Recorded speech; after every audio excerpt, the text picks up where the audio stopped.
आधार cards के बारे में एक बड़ी खबर। यह कुछ ऐसा है जो हर भारतीय को जानना जरूरी है।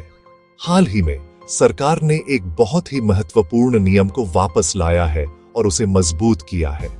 अगर कोई व्यक्ति गुजर जाता है तो उनका आधार नंबर अब यूआईडीआई द्वारा डीएक्टिवेट किया जा रहा है। क्यों? सरकारी योजनाओं या फ्रॉड्स में उनकी डिटेल्स के किसी भी गलत इस्तेमाल को रोकने के लिए। यहाँ एक चौंकाने वाला नंबर है। अकेले बिहार में 65 लाख से ज्यादा आधार कार्ड डीएक्टिवेट किए जा चुके हैं। यह सुनिश्चित करने की दिशा में एक बहुत बड़ा कदम है कि लाभ केवल सही लोगों तक पहुंचे। तो यह कैसे काम करता है? यूआईडीआई डेथ सर्टिफिकेट्स की जांच करता है, नगर निगमों, ग्राम पंचायतों और यहाँ तक कि परिवार के सदस्यों से भी जानकारी लेता है ताकि यह पुष्टि हो सके कि कोई व्यक्ति गुजर गया है। यह एक सेंसिटिव प्रोसेस है।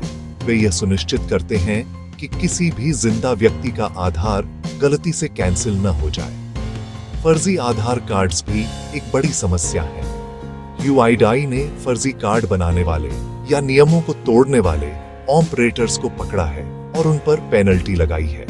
कुछ ने भारी जुर्माना भरा है और कुछ ने तो ऑपरेट करने का अपना लाइसेंस भी खो दिया है। तो आपको क्या करना चाहिए? अगर आपके परिवार का कोई सदस्य गुजर गया है तो उनके आधार को डीएक्टिवेट करने के लिए सही प्रोसेस को फॉलो करें।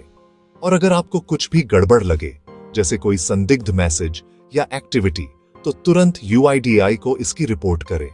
याद रखें, आधार डेटाबेस को साफ रखना हम सभी को फ्रॉड से बचाता है और यह सुनिश्चित करता है कि केवल सही लोगों को ही वे लाभ मिले जिनके वे हकदार हैं।